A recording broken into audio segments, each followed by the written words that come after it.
St. Thomas University Journalism and the New Brunswick Beacon present The Basement Files. It's a chilly fall day here in Odell Park. I'm Kevin Lemieux. I'm Sarah Langis. And I'm Paige LeClaire. Welcome to this week's edition of The Basement Files. Here are our headlines.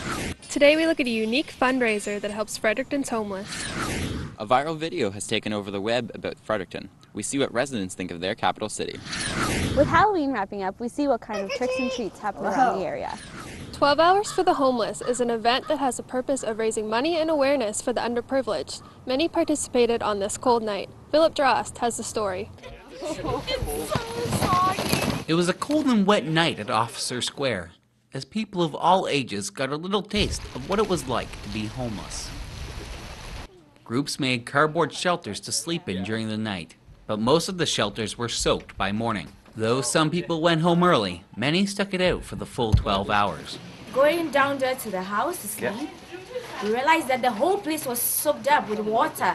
So I ran to this place where I'm standing to come and have a good sleep. But I couldn't sleep because the weather was very, very cold. The event is Youth in Transition's biggest fundraiser.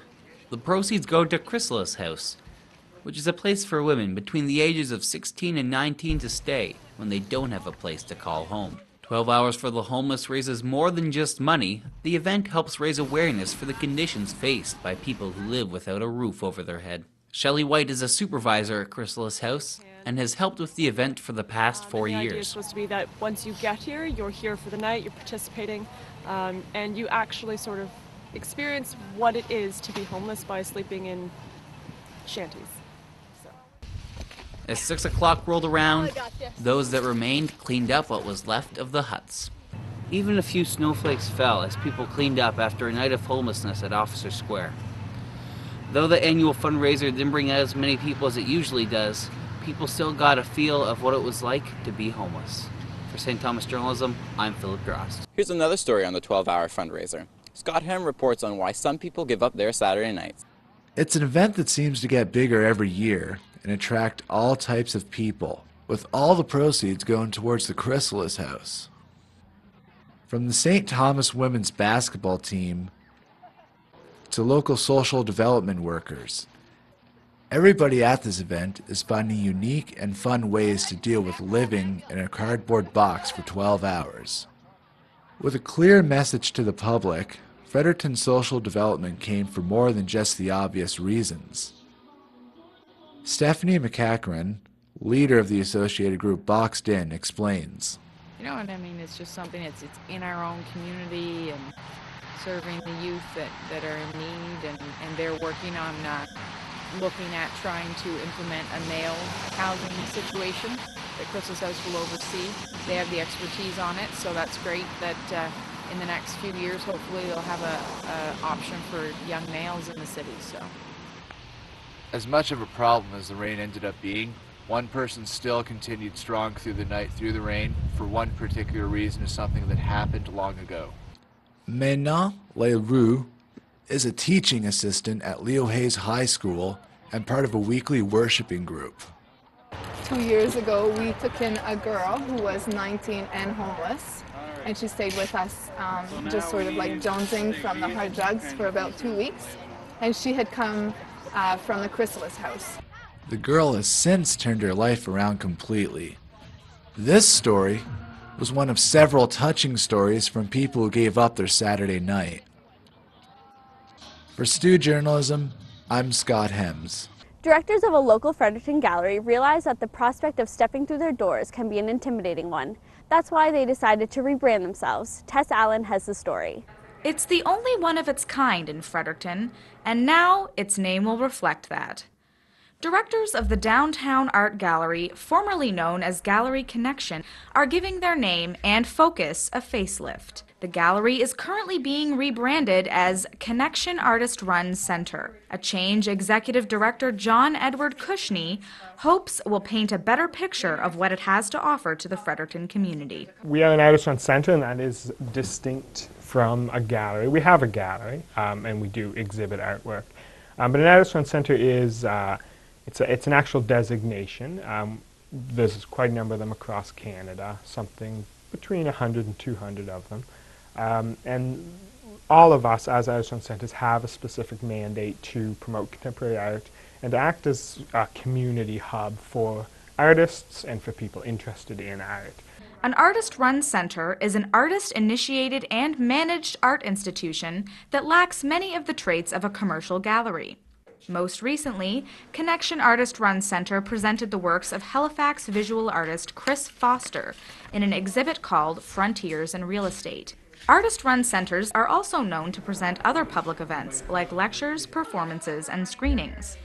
Most recently, this came in the form of a Day of the Dead costumed dance party last Friday to raise money for the newly rebranded center. These are the types of programs and activities that Sophia Bartholomew, a local artist as well as an associate director of Connection Artist Run Center, hopes to promote with the gallery's new profile. I would really encourage people to become members. It's like supporting an organization that is there to serve you. Like, if you are an artist, or you're interested in art, or you're interested in like issues of social urgency, like things going on in the world, like contemporary art, and especially the work that we're mandated to show here is like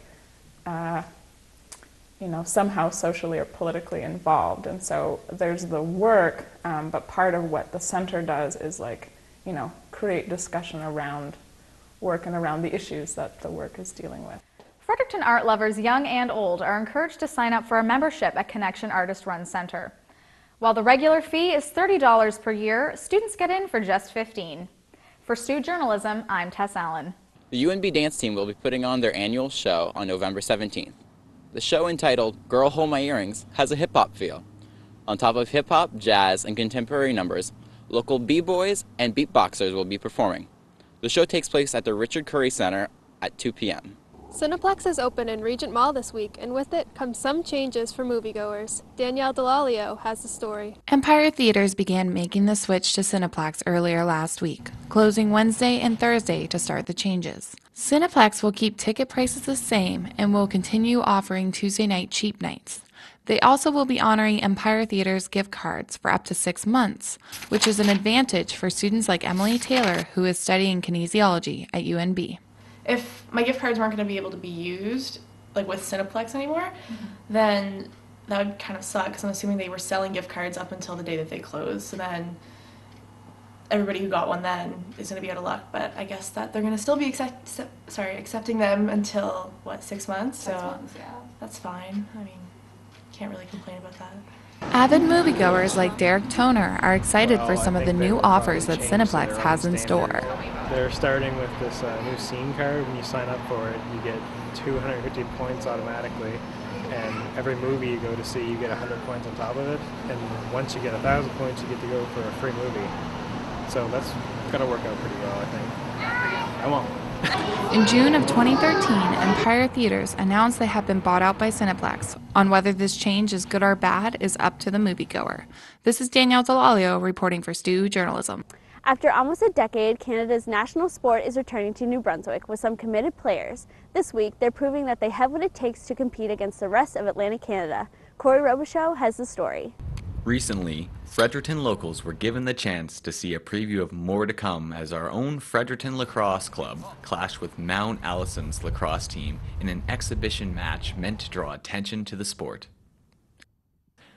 Since September, local lacrosse enthusiasts joined with lacrosse players from afar to form the Fredericton Lacrosse Club. Coach Wrightsfield, along with his friends Mackenzie McCoy and Matthew Jay, played a key role in starting the club. I came out here and there was really nothing going on, and kind of really sucked, and I really wanted to get it back together, and I mean, we've done a lot of work to it. And Coach Wrightsfield and his teammates are hoping to revitalize Fredericton's lacrosse scene, which they say has been dead since the University of New Brunswick Generals disbanded in 2005. Just kind of gave up, so we're here trying to bring it back, bringing our knowledge from as far out west as BC. We have Evan from there, and a couple guys who've played at the provincial and national level as well.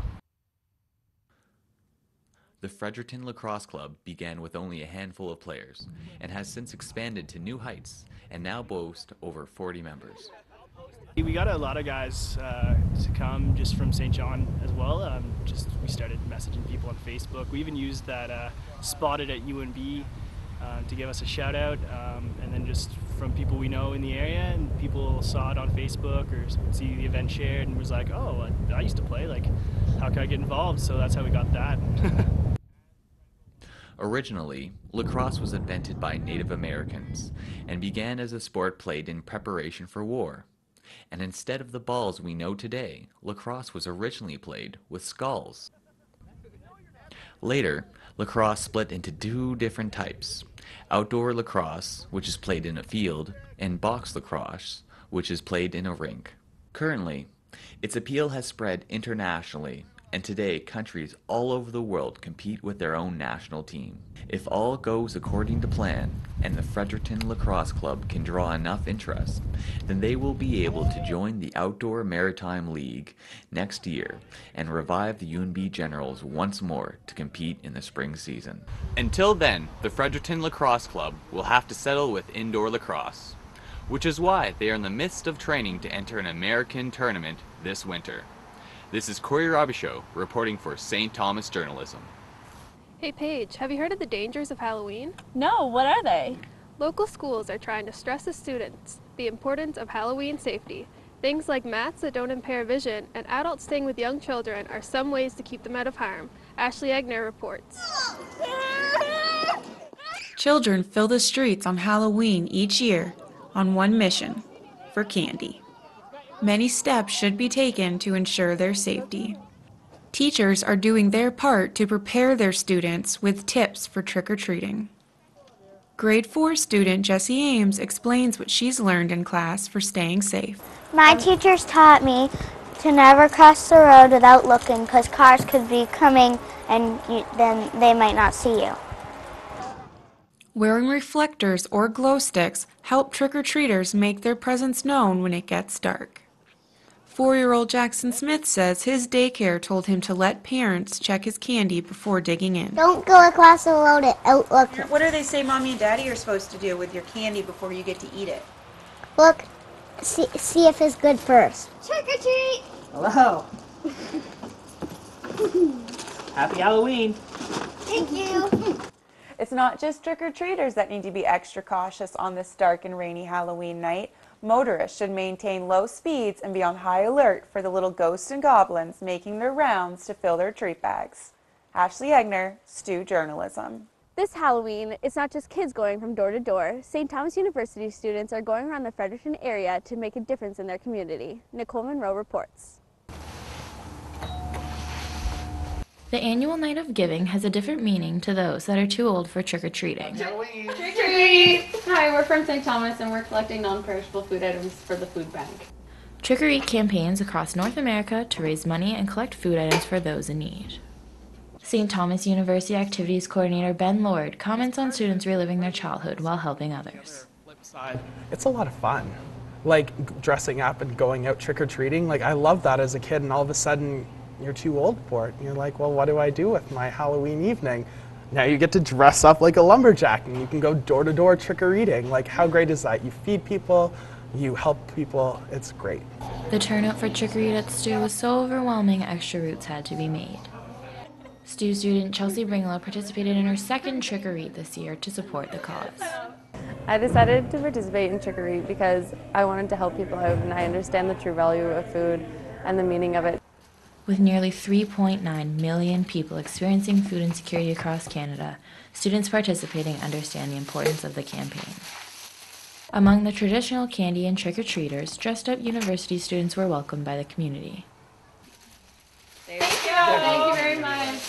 Happy Halloween! Fredericton's food banks will be stocking up just in time for the holiday season thanks to those that participated in Stu's Trick or Eat. For Stu Journalism, I'm Nicole Monroe. The night seems quiet and trick-or-treaters are in bed. Though the end for some is just the beginning for this wild musical tradition, Conrad Palmer has a story.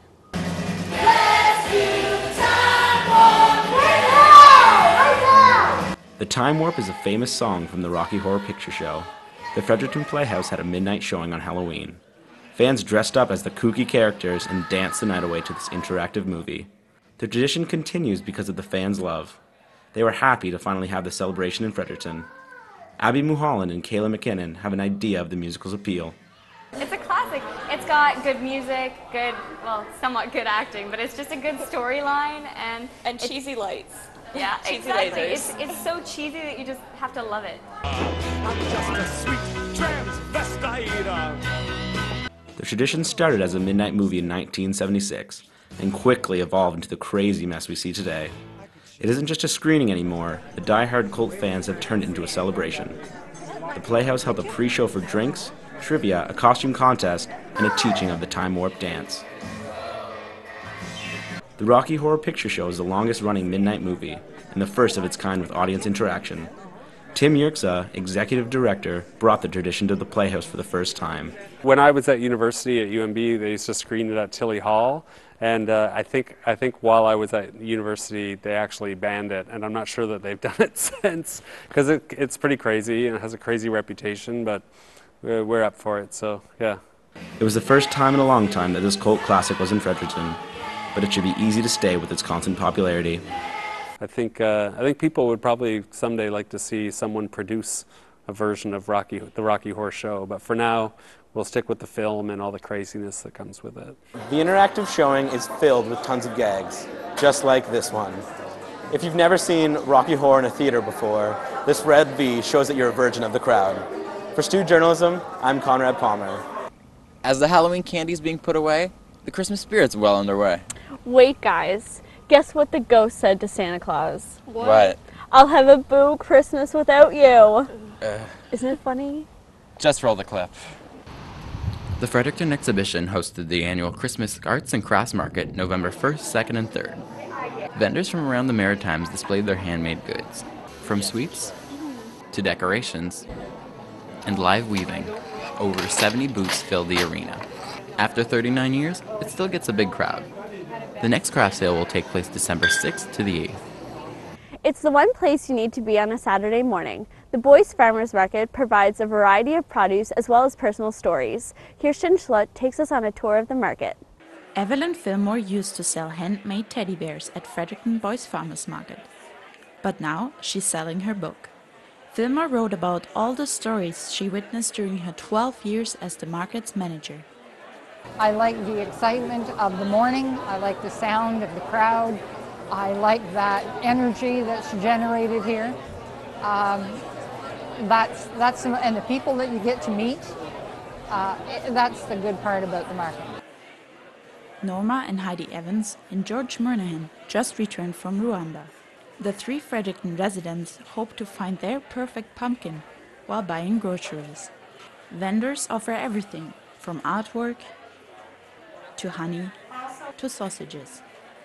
Norma says when we want to have local and fresh food, we have to support the market.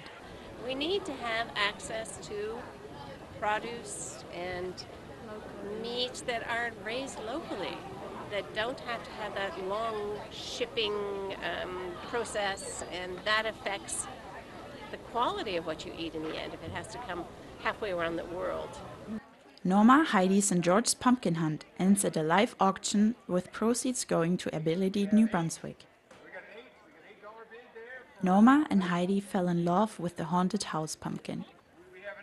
But the competition did too. 9 down front there. Any other bids for our pumpkin? We've got 9. I'll do 15. 15. We've got 15 for the haunted house pumpkin. After 2 hours of pumpkin hunting, Norma, Heidi and George are happy to take home their third choice, a cheese pumpkin. The Boyce Farmers Market brings the community of Fredericton together. It's not only a place to go look for apples and pumpkins, but also for Fredericton's local history. The Boyce Farmers Market has been rated among the top 10 farmers market in Canada. For Stu Journalism on a slightly cold morning, I'm Kerstin Schlote. It often takes an outsider to recognize the greater things in life. This was the case for a Toronto-born girl who moved to Fredericton. She showed the city what was important and special. John Munn reports. Many people in today's society are looking to move to a big city, a city where opportunities are greater and there's more room to expand. But 24-year-old Grayson Johnson from Toronto went against the norm and found her home here in Fredericton. She also made it known to the city exactly how she felt about moving here by making this video titled 8 Reasons You May Like a Small Town. This video went viral and Johnson says the response has been overwhelming. Although the amount of views from the video is unknown, it has been shared multiple times on social media websites. Fredericton resident Judy Green agrees with the active lifestyle aspect mentioned in the video. She says it's important to have a small city feel so you can enjoy the city to its fullest.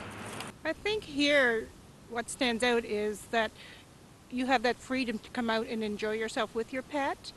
So in a lot of big cities you don't have that opportunity. So, and this is kind of nice because I can come and steal my dog, my daughter's dog, anytime I want her, and come and play in the park, and it's a little bit of a stress reliever for me and activity for her as well. While Johnson shares a lot of her personal favorites around Fredericton, for others the city holds an even more sentimental value.